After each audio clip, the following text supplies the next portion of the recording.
Yes. Well, run to the fireplace then. There is a fire-blackened copper kettle in the ashes of the fire, which you pick up to inspect. You remove the lid and find a gold ring with a large emerald set in it. It is a value of 5 gold pieces. You're very fortunate and also gain 2 luck points. Yes, totally lucky. 100% luck. Yeah, lucky, lucky. Happy with the new treasure, you decide to ignore the wooden chest and leave the room and continue northwards. Why can't you do the chest and then search the thing? Walking down the hill path, you see the valley floor stretching out ahead, and beyond that the sinister wall of trees. Darkwood. Oh, I see, okay. The wall of trees is in the end of Darkwood. On the other side of the trees lies Stonebridge, your journey's end. As you reach the foot of the hills, you see many large boulders lying around on either side of the path. You are amazed to see one of the larger ones gently rocking from side to side like a leaf in a breeze. It's probably like a trap, so let's investigate it totally. As you approach the boulder, you are even more surprised to see it suddenly rise up on what appears to be 2 stumpy stone legs. Then 2... Where's the drawing for this? Then 2 stone arms with the huge club-shaped fists spring out of its sides. You stare in disbelief as the boulder lumbers towards you and raises one of its great stone fists. You snap out of your bewilderment and draw your sword to fight the boulder beast. Let us fight. Whoa. 11 stamina. This thing doesn't have much, has that 3 disadvantage on the skill, but all that health is going to be a tricky customer. Oh wait, what? No, it moved the button. No, we're loading. It moved the button. End of the hut. Run through the fireplace. Do that. Investigate the boulder. Try that again. All right. Where were we? Fight on. Don't stack the dice. Fight on. Why did... Yeah, it just suddenly what made the runner... I don't know. Fight on. I don't even want to explain it right now. I don't even. Keep fighting, keep fighting. Ooh, that's good. Take it down. Alright, I win. You look at the broken rock pile around your feet and wonder how such a beast ever came into being. Perhaps from the misused power on an evil elementalist. You'll never know. You take a piece of stone that was part of the boulder beast for later examination. You return to the path and head north down into the valley. As I walk through the valley where I harvest my grain. Arriving on the valley floor, you find that the path splits. Well, I don't want to go to... What's its thingy just yet, do I? That said, I am only a third of the way through. 2/3 rather. So chances are I find my hammerhead around here somewhere. Because if the shaft is here, then the hammerhead's going to be around here somewhere. So I think we keep going north, because the crow said go north. Although it is a bright sunny day, a tiny grey cloud appears in the sky. It is very low and appears to be moving towards you. As it approaches, you see that it is moving very quickly. Finally, it hovers above you some 5 meters off the ground. Suddenly, a bolt of lightning shoots out from the cloud, hitting you on the shoulder. You lose 3 stamina points. What? What? How is that even remotely fair? Lose 3 health. That's it. Don't test your luck. That's one of the big problems with fighting fantasy. Just like, yep, take 3 damage. You're done. Whatever, take it. You pull yourself together and start off north again. A junction appears. I think we should... Should we deviate? Oh man, should we deviate? Well, it looks like it only goes off for a little bit. So I think we deviate. And then maybe it'll bring us back.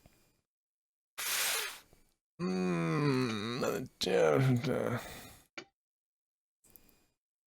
path ends outside a stone cottage with a thatched roof. A plaque above the wooden door reads, Aragon, the Archmage. Oh, hell yeah, I'll enter. It's Aragorn, the king. You walk into a well-furnished room adorned with fine objects and woolen rugs. Sitting at a desk by the far wall of the room is an old man wearing purple robes and a conical hat. He rises from his chair and says, "I am Aragon, and you are an insignificant mortal. You have the nerve to walk into my household uninvited, no doubt to rob me of my wealth and treasure. You are wrong, stranger, for I will relieve you of your wealth. Unless you give me 10 gold pieces and 2 objects from your backpack to add to my exquisite collection, I will turn you into a stone." I don't have an eye of amber, sadly. Aragon raises his right arm and spreads his fingers on his hand, saying, "Well, stranger, what is your decision?" Do I have the gold? I do have the gold. Do I want to give him 2 objects? Do I get to choose the 2 objects? Because I could happily give him the collar and the gold ring, probably. I want to see whether this guy's full of shit or not. Meddling kids reveal the truth about individuals. Holy shit, he is full of shit. The expression on Aragon's face changes from confidence to fear. Perhaps he is not all that he makes himself out to be. Suddenly he apologizes for being so aggressive, but explains that these lands are filled with bandits and murderers, and he has to protect himself for pretending to be a wizard of supreme power. He begs forgiveness and offers you 5 gold pieces if you will leave him in peace and tell nobody of his disguise. You accept his offer and leave the cottage. Go back north. Okay, I had a feeling he was bullshit. I wonder when I would have got the Eye of Amber. Was that in the shop in the beginning? I don't recall seeing it in the shop in the beginning. Walking north across the Green Valley, you see the dark green wall of Darkwood Forest looming up before... No, because we're inside... Whatever. The path leads straight into the thick undergrowth, and soon you are walking between tall dark trees and thorny bushes. Unless, I guess, maybe Darkwood is like a ring, rather than a solid forest, I don't know. Between tall trees and thorny bushes, it is dark and quiet, and the path abruptly ends at a junction. West or east? Well, if I go west, that's heading vaguely toward my destination. Whereas this way is going to go way out of whack. I followed the crow's advice as far as I can. But I do feel somewhat like there's a whole whole lot of stuff that we could have encountered. I wonder if it's possible to sort of snake your way around. I think we need to go west. I'm going to trust the pet shop boys here. As you walk west along the twisting path, you pass another branch leading south into the valley. You ignore it and press on west. Okay, you can't go south. Eventually the path ends at a junction. Again, ignoring the way to the south of the valley, you turn north. Wow, Jesus. Okay, let's just walk all the way to the end, is it? Amidst the trees, to the left of the path, you see a small stone building covered with ivy and moss. Hell yeah, let's go in. The building measures only 3 meters by 3 meters, and has no windows. The door is made of stone and looks very solid. There is no handle, and there does not appear to be another way to enter the building. Yes, a tiny keyhole in the stone door. I do not have a silver key. I will attempt to charge the door down. Sure, why not? Test my luck. Sometimes lucky. That's not lucky. Yeah, I bounce off the door and rub my bruised shoulder. Decided to risk any further injury. That's a pity. I'm guessing that if I leave and get to Stonebridge, then I'm gonna fail, right? The path presses on northwards through the dense trees, then it makes a sudden turn to the right and heads east. The path is so overgrown in places you have to use your sword to cut through it. Your walk east is long and tiring. Oh, I see. Okay, interesting. As you reach a junction in the path, looking at Bigleg's map, you decide to head north on again in the direction of Stonebridge, and ignore the narrow path continuing east. No, we can't leave the forest yet.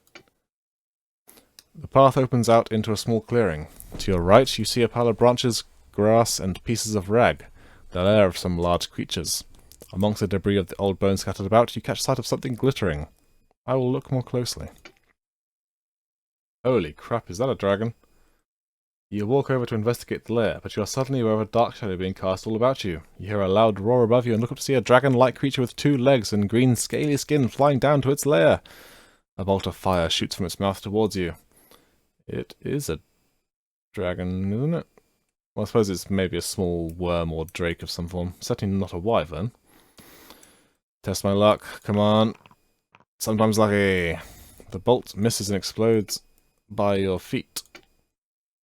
The creature landing in front of you is a wyvern. No, because wyverns don't... Well, I suppose if it has 2...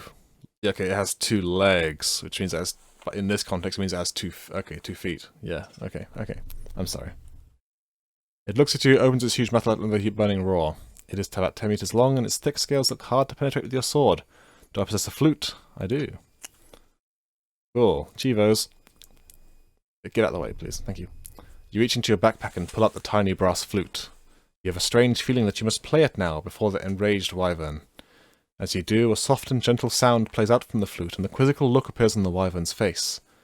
Its mouth closes and its eyelids start to droop. You are playing a magical flute of dragon sleep, and the wyvern is powerless to resist its soothing song. Slowly the wyvern slumps to the ground and is soon fast asleep. You walk around the motionless wyvern and start to rummage through its lair and surrounding debris.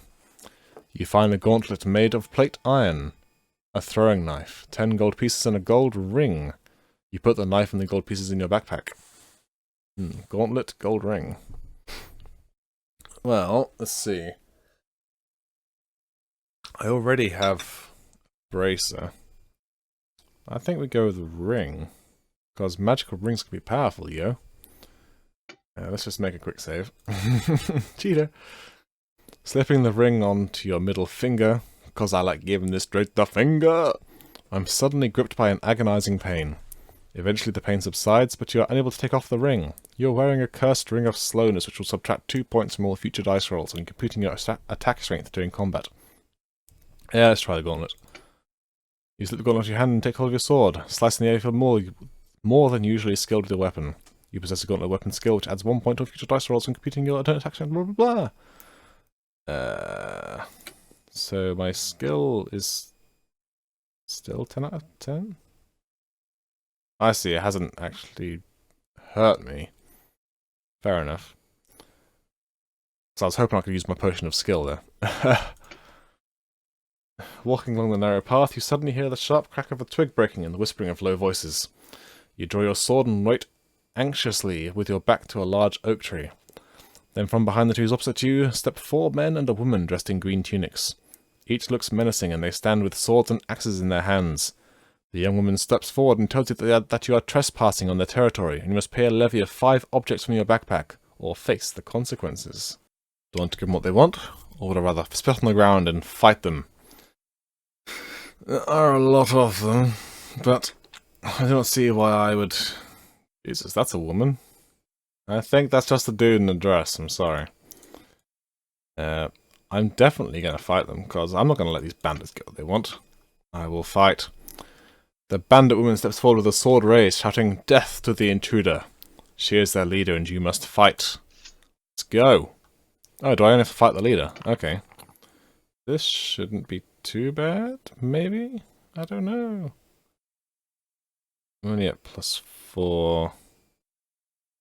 Actually, I guess the ring... The ring should be... Yeah, the ring is counteracting both the gauntlet and the braces I picked up earlier.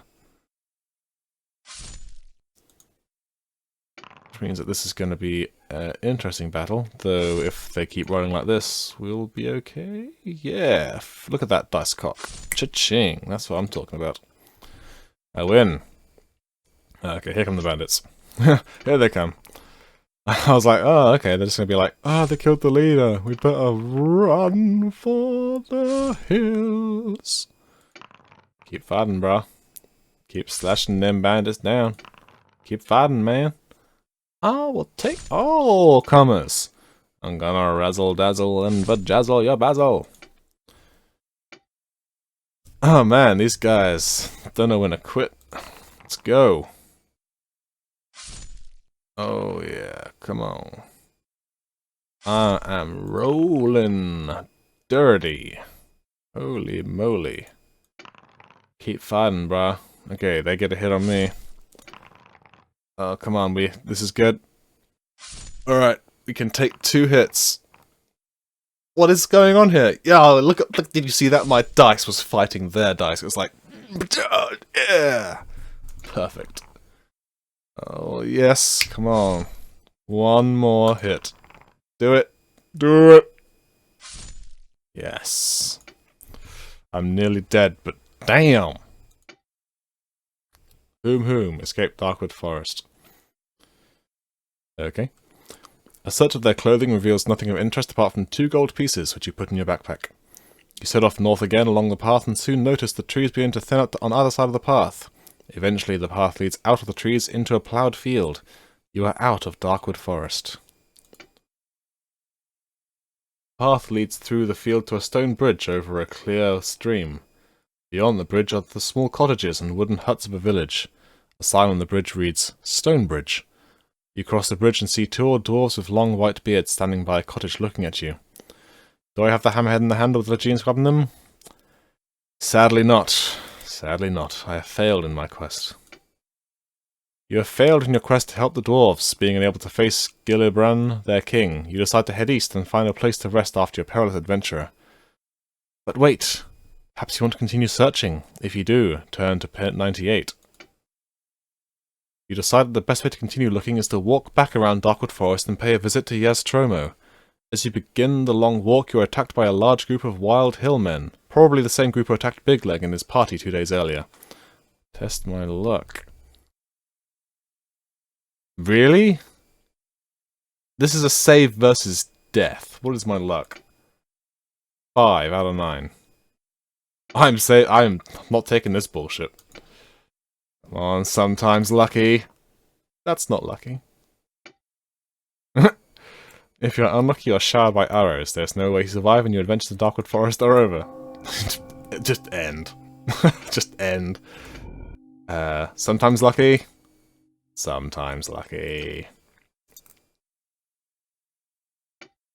You run for what seems like hours, stumbling through the changing landscape. Something doesn't seem right somehow, and you feel a thumping pain in your head.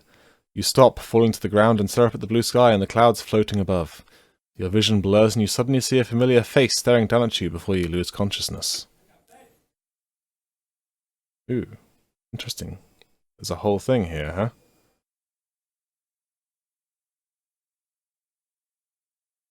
Hang on. Have I... Oh, you are... Ooh, okay.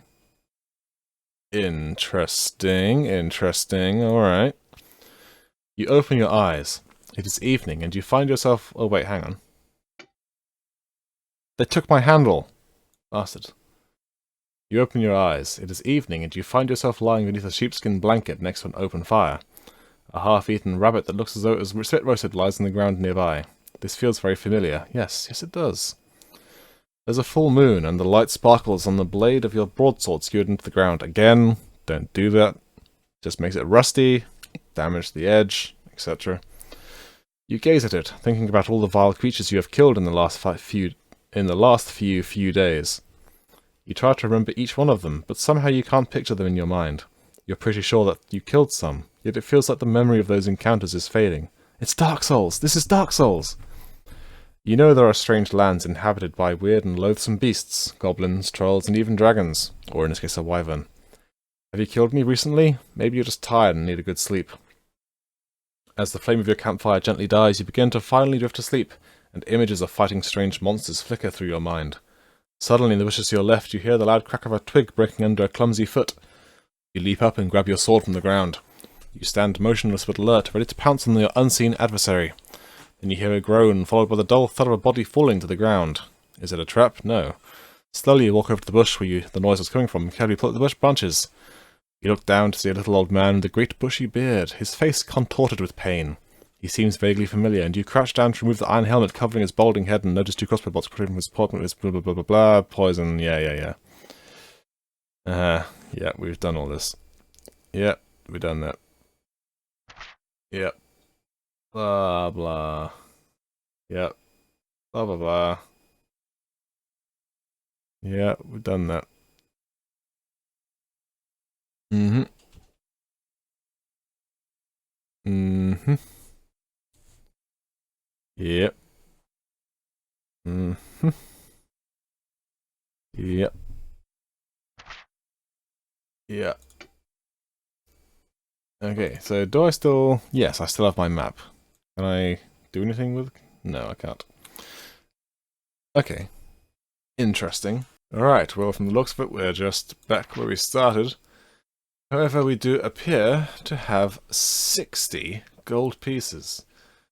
which I believe gives me more than enough to buy absolutely everything in the place. Cha-ching, baby. Keep on spending that money. Make it rain. There we go. Nice. Full stamina, skill back up, luck back to full, 5 potions, potion of healing, so I didn't get my skill potion back, unfortunately. But everything else looks good, and I don't have that ring anymore. Which means that we can step on back in.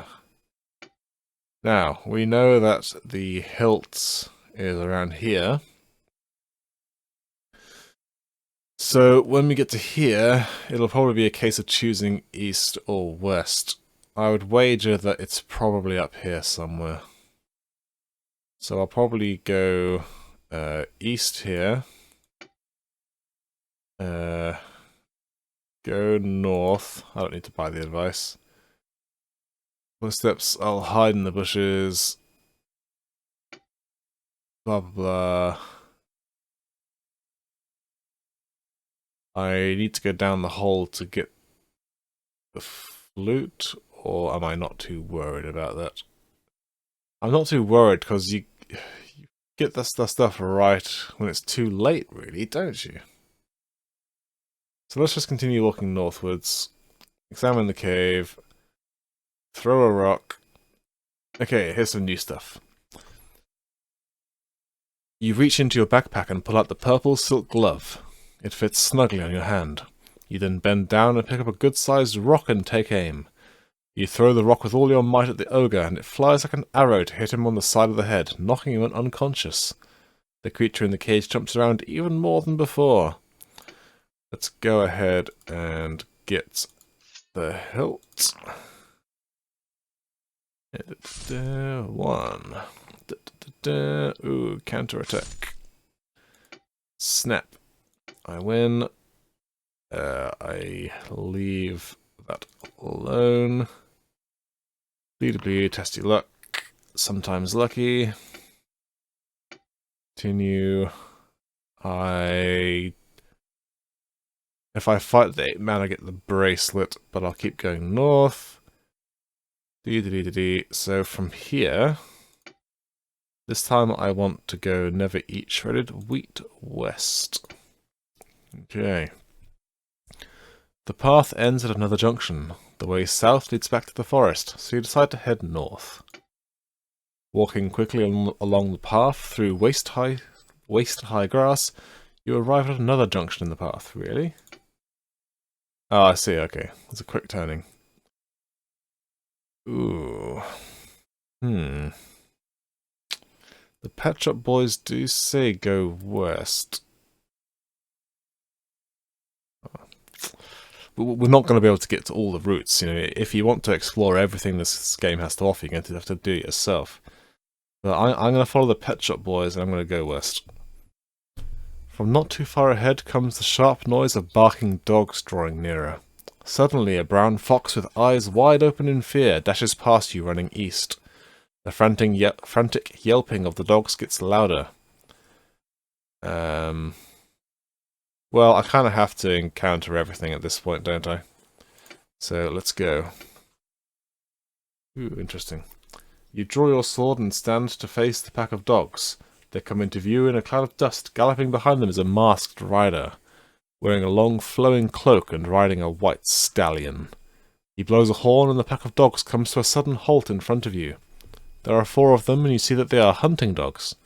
The stallion stands motionless behind them, with steam blowing from its nostrils in 2 long jets. The masked man looks at you without speaking.